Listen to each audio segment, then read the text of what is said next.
meron kasi ito naikot pero naubong. Ngayon isi-check ko kung ano yung problema niya. Ngayon tatry ko siyang isaksak kung iikot pa siya kasi sabi ng customer ko naubong na lang.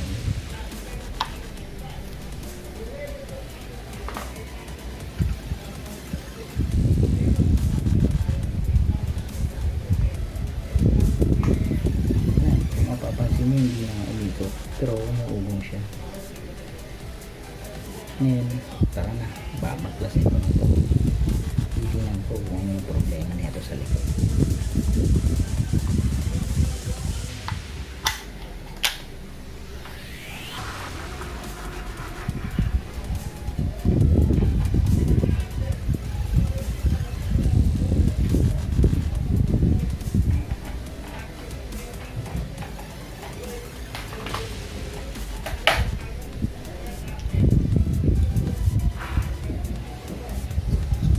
Ganyan lang mga idol, pagtanggal nito.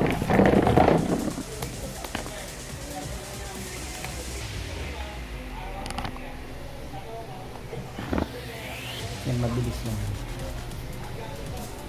Tatanggalin nyo naman itong takip sa likod. Yan, ganyan siya.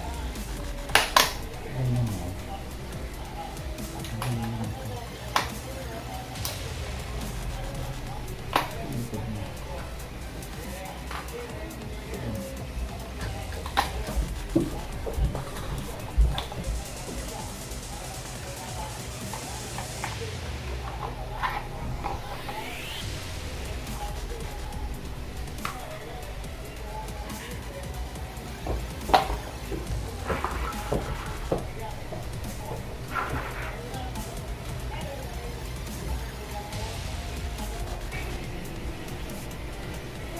Bago nyo galawin to, bago nyo buksan yung electric fan, kailangan siguraduhin nyo naka-unplug yung saksakan nyo kasi makukuryente yung mga idol.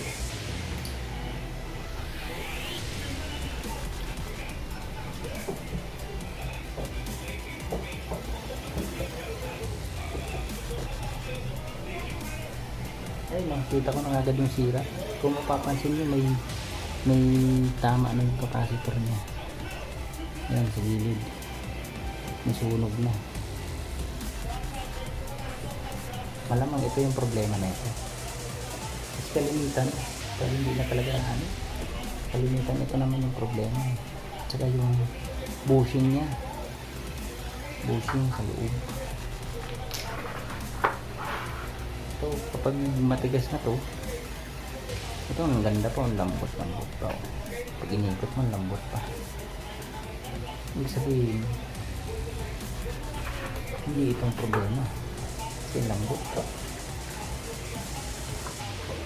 Kasi kapag matigas na to, papalitan mo yung bushing sa loob kasi itong kumbaga sa kaya nahina na yung ikot, tumuugong na lang siya kasi yung bushing niya sa loob wala na, sira na.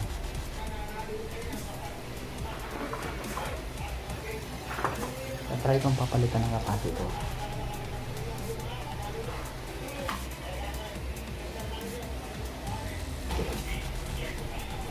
Kung papalit kayo ng capacitor, i-check nyo ito yung microfarad. Ayan o, 1.5, makikita nyo 1.5 UF 400 volts.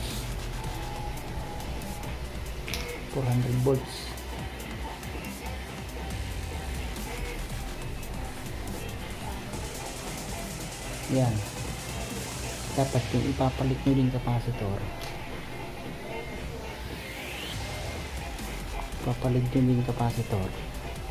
dapat ano din, ganito din yung UF nya, parehas nang nandito. Yan, tulad nito papalit ko, parehas lang 1.5 UF 1.5 UF, tapos 400 volts. Same lang dito sa tinanggal ko, kailangan parehas lang ha. Hindi papalit na. Ngayon kakabit ko na, kasi tingin ko ito pa lang, pagbukas ko pa lang nakita ko na yung problema ng capacitor, kasi yung capacitor niya sunog. Makikita niyo sa gilid, putok, sunog na siya. Ngayon ito lang napapalitan, kasi dito maganda pa yung malambot. Dito lang ito.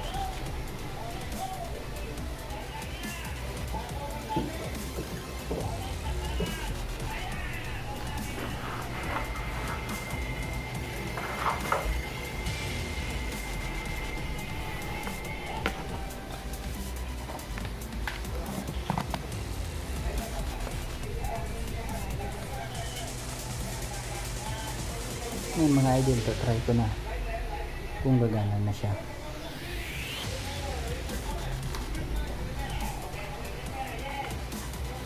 Bali sinakta ko na siya mga idol.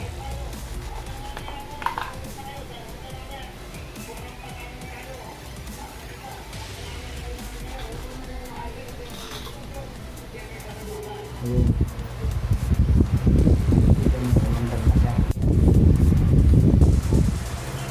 Mapapansin nyo, gumana na siya.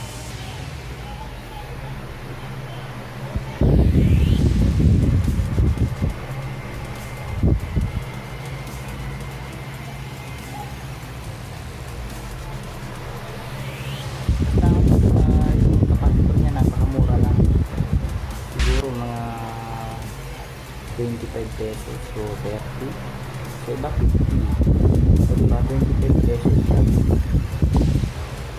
o 30, ayos na yung electric pan niya. Kasi pag ayos na yung electric pan niya, diba, 350 ang bayad sa labor sa paggawa ng electric pan, diba? So pero dalasin siya lang, tama na, so yun na ang problema niya, ayos na.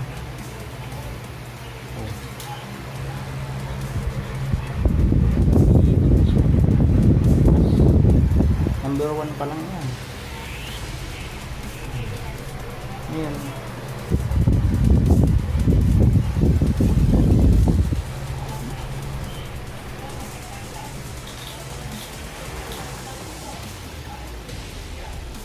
Ngayon tatanggalin ko na yung saksak bago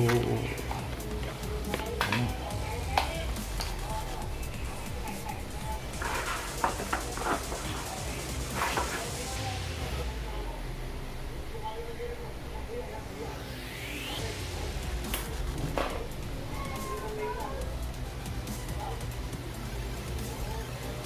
Yung mga idol, makikita nyo nilalagay ng brake.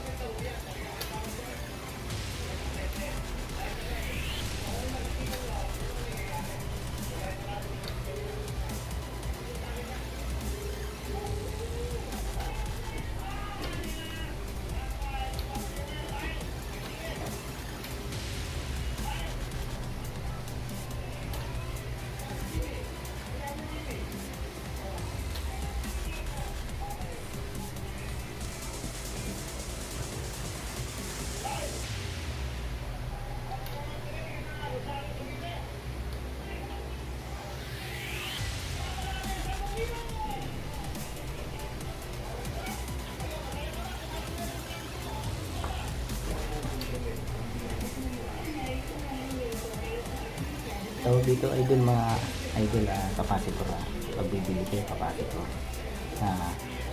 pag gusto nyo palitan at tingin nyo may masag na to, check nyo na lang kung may sunog na siya, tapos tutulin nyo na lang, dalhin nyo sa binibilihan para at least makita nila kung ilang UF, micro UF nandun, yung UF microfarats yung ilang nandun, para na-check nila kung ilan, para mapalitan nila na tama.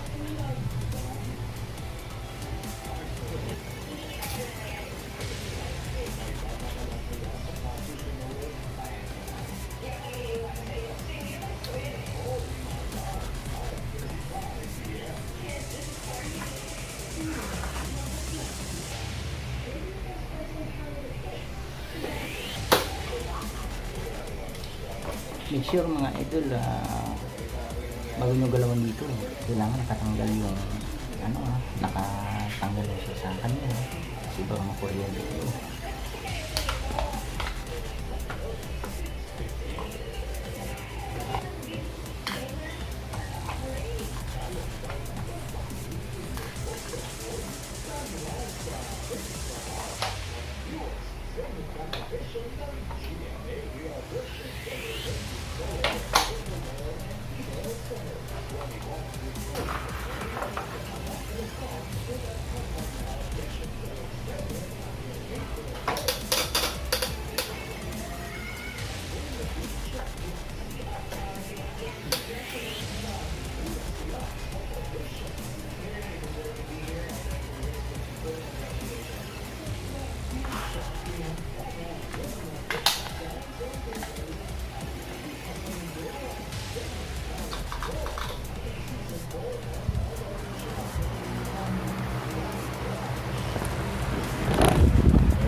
Ang bilis lang, di ba?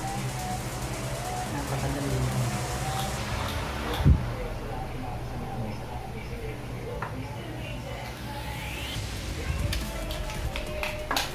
Napakadali lang mga idol. Kayang-kayang gawin yan. Kahit kayo lang. Kahit hindi kayo magpagawa. Kayang-kayang gawin yan. So okay naman idol, maraming salamat sa panonood niyo. Sana may natutunan kayo sa video na to. Subscribe nyo na mga idol para sa susunod na video. Meron ulit akong tutorial, at least updated kayo sa video ko. Hanggang dito na lang mga idol. Maraming salamat sa inyo sa panonood.